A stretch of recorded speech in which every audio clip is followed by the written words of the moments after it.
Focusing the lens on the unseen and crossing the lines of traditional history, we reveal what truly happened.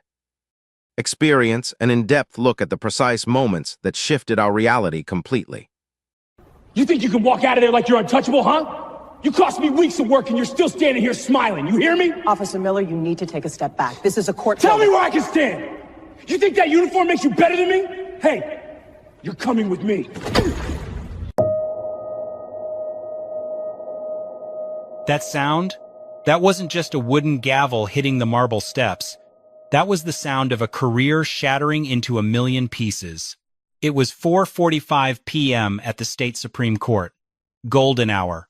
The lighting was perfect for a magazine photo shoot. But Officer Derek Miller didn't see a photo shoot. He didn't see the dignified robe or the red stilettos. He saw a black woman holding a weapon, and his prejudice took over.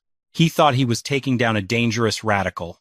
In reality, he just assaulted Judge Sierra Sterling, the highest-ranking judicial official in the state, at her own workplace. The result was catastrophic. In less than 3 minutes, Miller went from a tough cop to a national disgrace, costing the city an eye-watering $8.5 million settlement. But how did a simple photo op turn into a constitutional crisis? Before we continue, let me know in the comments where you are watching from right now. Whether you are in the US, the UK, Canada, Africa, or anywhere else in the world, I want to hear from you. And if you are new, please take a second to hit that subscribe button. It helps this channel grow and allows us to continue bringing you stories like this. Now, let's get back to what happened. To truly understand the gravity of the catastrophic mistake these officers were about to make, you first have to understand the woman standing on those steps. Meet the Honorable Sierra Sterling. At 34 years old, she was a statistical anomaly and a living legend in the legal world. She had risen from the toughest neighborhoods in the city, clawing her way through Harvard Law to become the youngest Supreme Court justice in the state's history. She was brilliant, commanding, and deeply respected by everyone from the district attorney to the courthouse janitorial staff. She was known in the halls of justice as the Iron Gavel, fair to the innocent, but absolutely terrifying to the corrupt. On this warm afternoon, Sierra was in her element, yet she appeared disarmingly human. She was posing for the cover of a national law magazine, celebrating her first year on the bench. Standing on the gleaming white marble of the courthouse exterior, she looked regal but relaxed. She wore her black judicial robes with an easy grace, the heavy silk fluttering in the gentle breeze, revealing a glimpse of her signature red stilettos, a splash of bold confidence against the austere stone. In her hand, she held a vintage wooden gavel, a precious family heirloom, cradling it with a sense of reverence rather than aggression. But here is the critical detail that set the stage for disaster. To someone blinded by prejudice, she didn't look like a high-ranking government official. Without the elevated bench of the courtroom separating them, and with her guard down, laughing softly at a joke the photographer made, she appeared deceptively normal. She looked accessible. To a cynical eye, she might have looked like a civilian playing dress-up. There were no armed guards surrounding her, no velvet ropes, just a black woman standing on a public staircase holding a piece of wood. She projected a quiet, dignified power that didn't need to scream to be heard. But what the approaching officers failed to realize was that this woman possessed a weapon far more dangerous than a firearm. She possessed a photographic memory of the penal code and the absolute, unchecked authority to ruin the career of anyone who dared to violate her civil rights. They saw an easy target. They should have seen a warning sign. They were about to poke a sleeping lion, and they had no idea that the woman standing on those steps could end their careers with a single sentence. The atmosphere changed instantly. The serene click of the camera shutter was drowned out by the screech of tires. A patrol cruiser hopped the curb, stopping just inches from the grand staircase. Out stepped Officer Derek Miller, flanked by 2 rookies. He adjusted his sunglasses, not to block the sun, but to hide his eyes. He didn't assess the situation. He didn't scan for danger. He looked at Sierra Sterling, a black woman standing on a pedestal holding a wooden object, and he made a snap judgment that would ruin his life. To Miller, This wasn't a photo shoot. It looked like defiance. It looked like a radical trying to make a political statement on government property. He didn't see the judicial robes. He saw a costume. He didn't see a gavel. He saw a weapon. Without a single verbal warning, the energy shifted from professional to predatory. Miller marched up the steps, his hand hovering dangerously close to his holster. He didn't ask what she was doing. He barked a command. "Drop the stick! Step away from the building!" This was the moment of truth. Judge Sterling froze, but not out of fear. She froze out of sheer disbelief. She could have ended this instantly. She could have reached into her robe, pulled out her credentials, and watched them scramble to apologize. But Sierra Sterling was a woman of principle. She wanted to know how these officers treated citizens who didn't have a Supreme Court title protecting them. So, she stood her ground. She gripped her gavel tighter, channeling the dignity of the law she represented. "Officer," she said, her voice steady and dangerously calm. "I am on public property. What crime am I committing?" It was a simple, lawful question. But to Officer Miller, it sounded like rebellion. He hated being questioned. He took another aggressive step forward, invading her personal space, his face turning a shade of angry crimson.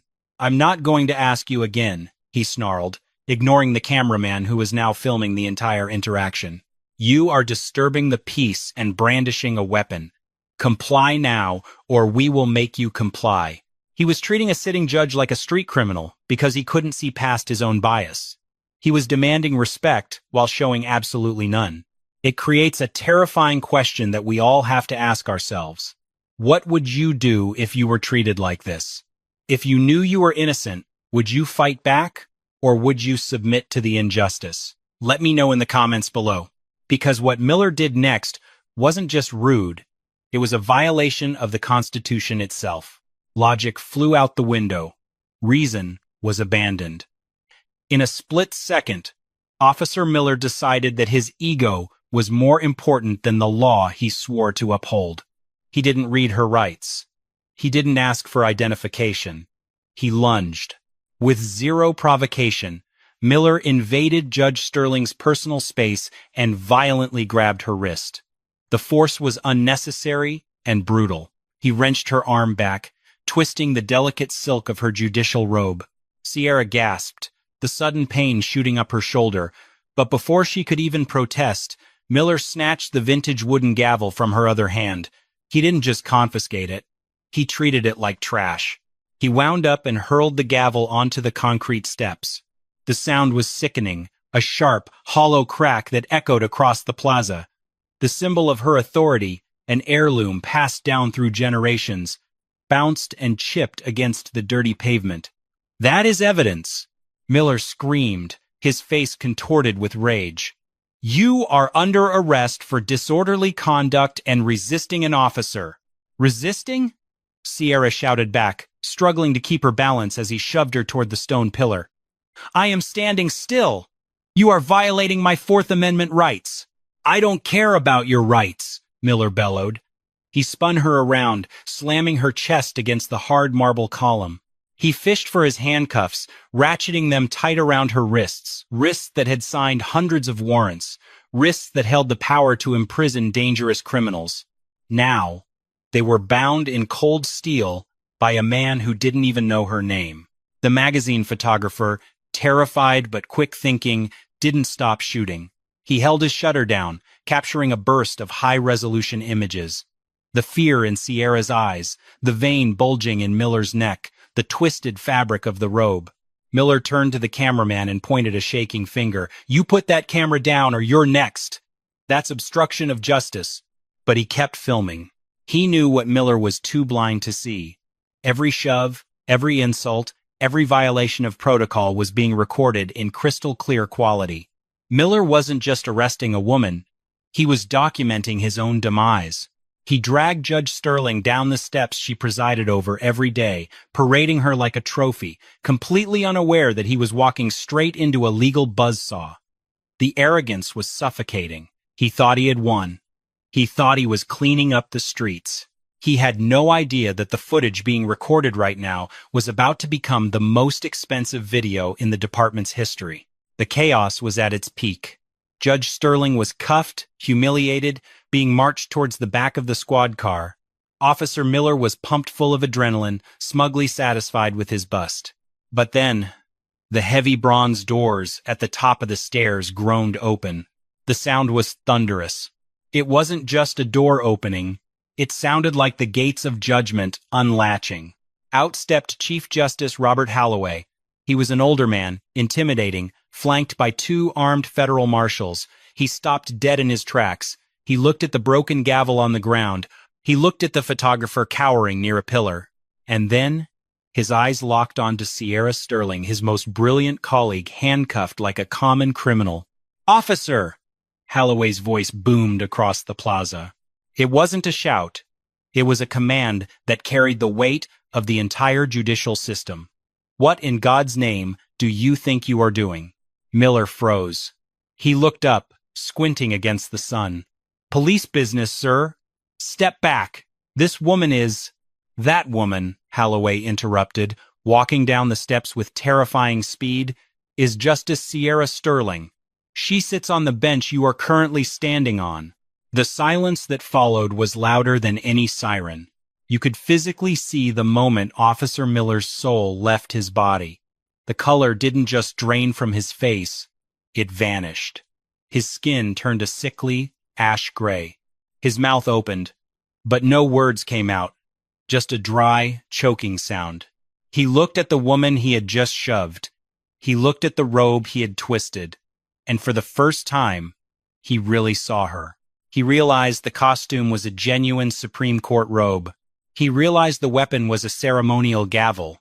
He realized the suspect was his boss's boss's boss. I didn't," Miller stammered, his hands shaking so violently he dropped his keys on the pavement. The clang of the keys hitting the ground was the only sound in the entire plaza. The arrogance evaporated instantly, replaced by a primal, gut-wrenching terror. This wasn't just a mistake. This was a career-ending, pension-destroying catastrophe. "Uncuff her," Holloway ordered, his voice dripping with ice. "Now." Miller fumbled with the keys, his fingers slipping, sweat pouring down his forehead. He couldn't even make eye contact. He looked like a child, caught destroying a priceless vase. As the cuffs clicked open, Judge Sterling didn't rub her wrists. She didn't scream. She simply straightened her robe, looked Miller dead in the eye, and said 3 words that froze his blood. "I'll see you in court." But not as the judge, as the plaintiff. The photographer captured the exact second Miller realized his life was over. It was a portrait of pure regret. He had abused his power against the one person who knew exactly how to take it away from him. It is a rare moment of perfect, poetic justice. Watching a bully shrink into a coward the moment he realizes he picked the wrong fight. Be honest with me. On a scale of 1 to 10, how satisfied are you seeing this panic? Because for Sierra Sterling, the real show was just beginning. The fallout was nuclear. This wasn't a standard internal review where the police investigate themselves and find no wrongdoing. Because the victim was a sitting Supreme Court justice, the district attorney recused himself immediately to avoid a conflict of interest, and the state attorney general stepped in personally. Within hours, Officer Miller's badge was pulled, his gun was seized, and his entire service history was placed under a forensic microscope. Investigators descended on the precinct. They pulled every scrap of data available. They synced the Bodycam footage with the high-definition security feeds from the courthouse perimeter. The analysis was brutal. Frame by frame, the video dismantled Miller's defense. It showed a textbook definition of an unprovoked assault. Judge Sterling hadn't raised her voice. She hadn't made a threatening move. The audio analysis clearly picked up Miller's aggression escalating from 0 to 100 in mere seconds. There was no ambiguity. It was a power trip caught in 4K resolution. But then, the investigators opened Pandora's box. They didn't stop at this one incident. They started digging into Officer Miller's past arrest reports, and what they found turned this from a single mistake into a systemic nightmare. They discovered a disturbing, calculated pattern. Over a 10-year career, Officer Miller had dozens of use-of-force complaints filed against him. In almost every previous case, the narrative was identical. A minority suspect, a vague claim of resisting arrest, and miraculously, no video evidence to back it up because his body cam had malfunctioned or been turned off at the critical moment. They uncovered buried files on a college student who was tackled and pepper-sprayed for simply jaywalking. They found a report on an elderly tourist detained for loitering while looking at a map. In those cases, the victims were intimidated into silence. They didn't have the money for high-powered lawyers, and they certainly didn't have the power of the Supreme Court behind them. Their complaints were buried in the basement of the precinct, dismissed as unsubstantiated by supervisors who looked the other way. Miller had been operating as a bully with a badge for a decade, protected by a blue wall of silence. But this time, the wall crumbled. Judge Sterling's legal team subpoenaed everything. They didn't just want justice for the courthouse incident, they wanted a full audit of every arrest Miller and his unit had ever made. The investigation revealed that Miller's squad had been aggressively profiling citizens to meet unofficial arrest quotas, targeting those they believed couldn't fight back. The courthouse steps incident wasn't an anomaly. It was the inevitable conclusion of a career built on unchecked aggression and bias. The evidence was overwhelming. The high-resolution photos from the magazine shoot served as the final nail in the coffin. When juxtaposed against the chaotic body cam footage, the lie was exposed for the world to see. Miller had written in his initial report that Sterling was menacing and combative. The photos showed a woman standing with grace and composure. The video showed a man acting with unhinged malice. The system that had protected him for years was now dismantling him piece by piece, and the ghost of every past victim was finally getting a voice in the courtroom. The courtroom was silent, but the tension was loud enough to deafen. For the first time in his career, Derek Miller wasn't standing in the room as an officer of the law. He was standing as a defendant, stripped of his uniform, wearing a cheap suit that didn't fit, looking small and defeated. Across the aisle sat Sierra Sterling. She wasn't wearing her judicial robes today. She was in a sharp navy blazer, watching the proceedings with the same icy calm she displayed on the courthouse steps.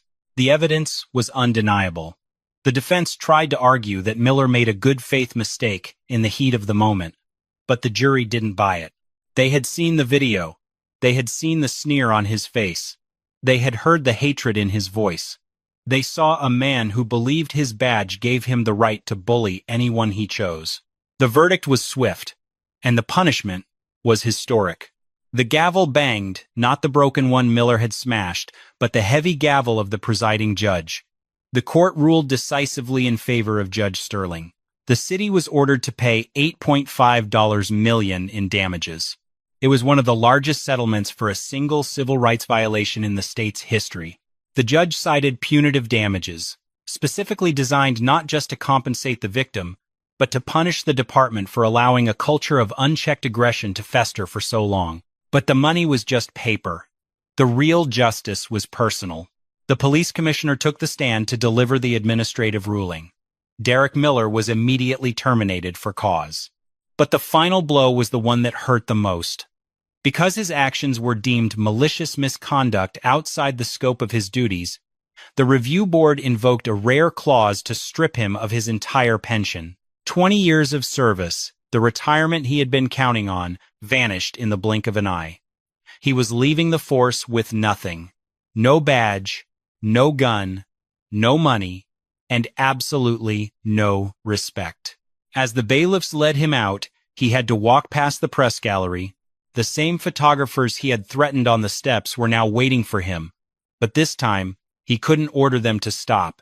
He couldn't threaten them with arrest. He had to walk the walk of shame, shielding his face from the flashing lights, reduced to a footnote in a legal textbook about police misconduct. Judge Sterling watched him leave. She didn't smile. She didn't celebrate.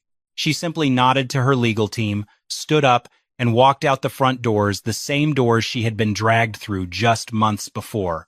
This time, the officers on duty saluted her as she passed. The message had been sent, loud and clear. The law applies to everyone, especially those who carry a badge.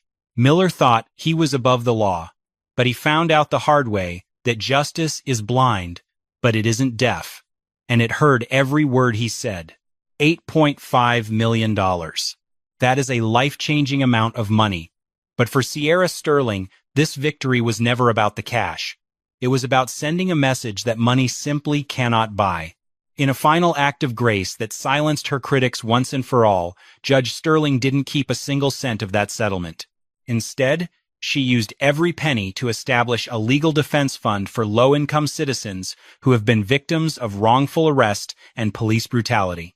She turned her own trauma into a shield for those who don't have a gavel or a robe to protect them. This story serves as a brutal, necessary wake-up call. Officer Miller's downfall wasn't caused by bad luck. It wasn't caused by a misunderstanding. It was caused by arrogance. He looked at a woman of immense power and dignity, but his prejudice acted like a blindfold. He saw what he wanted to see, a target rather than what was actually there. As Judge Sterling famously said in her final press conference, "Prejudice blinded you so severely that you couldn't recognize justice even when she was standing right in front of you." Let this be a warning to anyone who holds a position of authority. A badge, a uniform, or a title is not a license to bully. It is a heavy responsibility. In today's world, where every street corner has a camera and every citizen has a smartphone, there are no shadows left to hide in. If you abuse your power, the truth will come out. The world is watching, and as Derek Miller found out, life comes at you fast. He thought he was the hunter, but because of his own hubris, he became the prey. Whatever you do, never judge a book by its cover. You never know who you are talking to. The person you treat with disrespect today might be the one holding the gavel at your trial tomorrow. Treat everyone with dignity, not because of who they are, but because of who you are. If you enjoyed seeing justice served ice cold, please destroy that like button. It tells YouTube that you want to see more truth exposed. And if you think Officer Miller deserved to lose his pension, type justice in the comments down below right now. I want to see a wall of support for Judge Sterling. Do not click away yet. If you thought this story was shocking, you won't believe what happened in this next video. A billionaire CEO goes undercover as a janitor in his own company to catch a corrupt manager stealing wages from employees, and the firing scene is absolutely legendary. Click the video on your screen right now. You do not want to miss this one. I will see you there. Human history is permanently written in the detailed records we leave behind, and each record tells a profound story of its own. Uncovering the objective truth within them is a deeply shared responsibility. Thank you for being an essential part of this meaningful exploration.